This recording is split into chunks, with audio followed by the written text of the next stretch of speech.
Hi friends, ಎಲ್ರಿಗೂ ನಮಸ್ಕಾರ. ಇವತ್ತಿನ ಸ್ಪೆಷಲ್ ಅಂತ ಹೇಳಿದರೆ ಡ್ರೈ ಫಿಶ್ ಚಟ್ನಿ ಮಾಡುವ ಅಂತ ಹೇಳಿ ಎನಿಸಿದ್ದೀನಿ. ತುಂಬ ಸ್ಪೆಷಲ್ ರೆಸಿಪಿ ಅಂತಲೇ ಹೇಳ್ಬೋದು. ಸುಮಾರು ಜನ ಎಲ್ಲ ಕೇಳ್ತಾಯಿದ್ರು. ದಾಲ್ ತಡ್ಕದೊಟ್ಟಿಗೆ ನಾನು ಡ್ರೈ ಫಿಶ್ ಚಟ್ನಿಯನ್ನು ಕೂಡ ಸೇರಿಸಿ ಮಾಡೋದ್ರಿಂದ ಅದು ಹೇಗೆ ಮಾಡೋದು ಅಂತೆಲ್ಲ ಕೇಳಿದ್ರಲ್ಲ, ಬನ್ನಿ ಮಾಡಿ ತೋರಿಸ್ತೇನೆ. ಇವತ್ತು ಸ್ಪೆಷಲಾಗಿ ಮಾಡಿದ್ದೀನಿ. ಇವತ್ತು ಟೊಮೆಟೊ ರಸಮ್ ಇದೆ, ಅದರೊಟ್ಟಿಗೆ ಸೈಡ್ ಡಿಶ್ ಆಗಿ ಮಾಡ್ತೀವಿ. ಉತ್ತರ ಕನ್ನಡ ಕರಾವಳಿ ಕಡೆ ಎಲ್ಲ ಜಾಸ್ತಿಯಾಗಿ ನಾವು ಡ್ರೈ ಫಿಶ್ ಚಟ್ನಿಯನ್ನು ಬಳಸ್ತೀವಿ ಈ ಥರ ಮಳೆಗಾಲ ಬಂದಾಗ. ಯಾಕಂತ ಹೇಳಿದರೆ ಫ್ರೆಶ್ ಆಗಿ ಮೀನೆಲ್ಲ ಸಿಗೋದಿಲ್ಲಲ್ಲ, ಹಾಗಾಗಿ ಡ್ರೈ ಫಿಶ್ ಚಟ್ನಿಯನ್ನು ಮಾಡುವುದು, ಹಾಗೆ ಅದನ್ನು ಸಾಂಬಾರಿಗೆ ಮಾಡುವಂಥದ್ದು, ವೆಜ್ ಸಾಂಬಾರಿಗೆಲ್ಲ ಮಿಕ್ಸ್ ಮಾಡುವಂಥದ್ದೆಲ್ಲ ಮಾಡ್ತಾಯಿದ್ದಾರೆ. ಇವತ್ತು ನಾನು ಸಿಂಪಲಾಗಿ ಕೆಲವು ಇಂಗ್ರೀಡಿಯೆಂಟ್ಸ್ ಬಳಸಿ ಅದನ್ನು ಮಾಡಿ ತೋರಿಸ್ತಾ ಇದ್ದೀನಿ. ಬನ್ನಿ ನೋಡ್ಕೊಂಡು ಬರೋಣ. ಮೊದಲಿಗೆ ಒಂದು ಅರ್ಧ ಹೋಳಾಗುವಷ್ಟು ತೆಂಗಿನಕಾಯಿಯನ್ನು ತೊಗೊಂಡಿದ್ದೀನಿ. ಇದನ್ನು ಚೆನ್ನಾಗಿ ತುರ್ಕೊಳ್ಬೇಕು. ಸೊ ಇಷ್ಟು ಸಾಕಾಗ್ತದೆ, ಒಂದು 6ರಿಂದ 7 ಜನಕ್ಕೆ ಆಗುವಷ್ಟು. ಈ ರೀತಿಯಾಗಿ ತುರಿಮನೆ ಅಥವಾ ನೀವು ಚಾಕುವಿಂದನೂ ಕೂಡ ಕುಚ್ಚಿ ಇಟ್ಕೊಳ್ಬೋದು, ಮತ್ತು ಮಿಕ್ಸಿ ಮಾಡಲಿಕ್ಕೆ ಉಂಟಲ್ಲ ಹಾಗೆ. ನಾನು ಈ ರೀತಿಯಾಗಿ ಸಣ್ಣದಾಗಿ ತುರ್ಕೊಳ್ತೀನಿ. ಸೊ ಅರ್ಧ ಹೋಳಾಗುವಷ್ಟು ಪೂರ್ತಿಯಾಗಿ ನಾನು ಈ ರೀತಿಯಾಗಿ ಕುಚ್ಚಿಟ್ಕೊಂಡಿದ್ದೀನಿ. ಸುಮಾರಾಗಿ ಇದು 1 ಕಪ್ ಆಗುವಷ್ಟು ಇದೆ.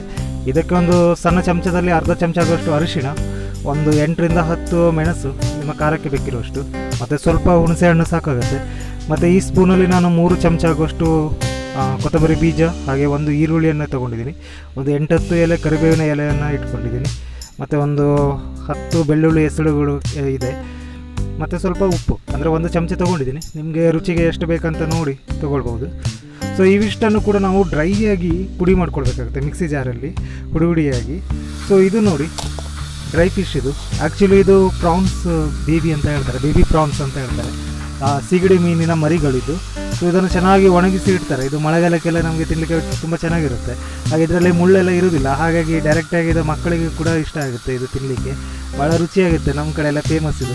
ಬೆಂಗಳೂರುಗಳಲ್ಲೂ ಕೂಡ ಸಿಗುತ್ತೆ, ಲಾಸ್ಟ್ ಮಾರ್ಕೆಟಲ್ಲೆಲ್ಲ ನಿಮಗೆ ಬರುತ್ತೆ. ಹಾಗೆ ಆನ್ಲೈನಲ್ಲೂ ಕೂಡ ನಿಮಗೆ ಸಿಗುತ್ತೆ, ಚೆಕ್ ಮಾಡಿ. ಇದನ್ನೀಗ ನಾನು ಇದನ್ನು ಕೂಡ ಡ್ರೈಯಾಗಿ ರೋಸ್ಟ್ ಮಾಡ್ಕೊಳ್ಬೇಕು. ಇದು ಬೇಗನೆ ರೋಸ್ಟ್ ಆಗುತ್ತೆ. ಸುಮಾರಾಗಿ 1ರಿಂದ 1.5 ನಿಮಿಷಕ್ಕೆಲ್ಲ ಇದರ ಕಲರ್ ಚೇಂಜ್ ಆಗಿ ಚೆನ್ನಾಗಿ ಕ್ರಿಸ್ಪಿಯಾಗಿ ಬೇಯುತ್ತೆ ಇದು. ಸೊ ನೀವು ಡ್ರೈ ಫಿಶ್ ಬೇರೆ ಯಾವುದಾದ್ರು ಫಿಶ್ ತೊಗೊಂಡ್ರೆ ಸುಮಾರಾಗಿ 2ರಿಂದ 3 ನಿಮಿಷ ಆದರೂ ಫ್ರೈ ಮಾಡ್ಕೊಳ್ಬೇಕಾಗುತ್ತೆ. ಈ ರೀತಿಯಾಗಿ ಎಣ್ಣೆ ಹಾಕದೆ ಮಾಡ್ಕೊಳ್ಳಿ.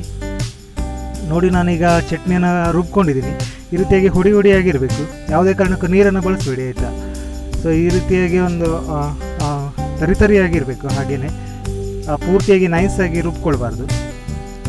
ಇದು ಕೂಡ ನಂದು ಇಲ್ಲಿ ಬೆಂದಿದೆ, ಹಾಗೆ ಇದು ಸ್ವಲ್ಪ ತಣ್ಣಗಾಗಿದೆ. ಈಗ ಈ ಚಟ್ನಿ ಹುಡಿಯನ್ನು ಇದಕ್ಕೆ ಹಾಕಿ ಕೈಯಲ್ಲಿ ಮಿಕ್ಸ್ ಮಾಡಿಕೊಂಡ್ರೆ ಬೆಟರ್ ಅಂತ ಅನಿಸುತ್ತೆ. ಯಾಕಂದರೆ ಮಸಾಲೆ ಮತ್ತು ಈ ಫಿಶ್ ಏನಿದೆ ಒಂದಕ್ಕೊಂದು ಸರಿಯಾಗಿ ಹೊಂದ್ಕೊಳ್ಳೋ ಹಾಗೆ ಇದನ್ನ ಕೈಯಲ್ಲೇ ಮಿಕ್ಸ್ ಮಾಡ್ಕೊಳ್ಬೇಕಾಗುತ್ತೆ. ಮೊದಲಿಗೆ ಈ ಚಟ್ನಿ ಪುಡಿ ಎಲ್ಲವನ್ನು ಇದಕ್ಕೆ ಹಾಕ್ಕೊಳ್ತಾ ಇದ್ದೀನಿ. ನಂತರ ಇದನ್ನ ಕೈಯಲ್ಲೇ ಚೆನ್ನಾಗಿ ಮಿಕ್ಸ್ ಮಾಡಿಕೊಂಡು ಉಪ್ಪಿನ ಹದವನ್ನು ನೋಡಿಕೊಂಡು, ಉಪ್ಪು ಬೇಕಿದ್ರೆ ನೀವು ಸ್ವಲ್ಪ ಅಡ್ಜಸ್ಟ್ ಮಾಡ್ಕೊಳ್ಬೋದು. ಇದು ಇವಾಗ ರೆಡಿಯಾಗಿದೆ. ನಾನೊಂದು ಸಣ್ಣ ಬೌಲಲ್ಲಿ ಇದನ್ನ ಸರ್ವಿಂಗ್ ಕೂಡ ಮಾಡ್ಕೊಳ್ತಾ ಇದ್ದೀನಿ. ಆಗಲೇ ಹೇಳಿದಾಗೆ ಟೊಮೆಟೊ ರಸಮ್ ಒಟ್ಟಿಗೆ ಇದೆಲ್ಲ ಬಹಳ ಚೆನ್ನಾಗಿರುತ್ತೆ.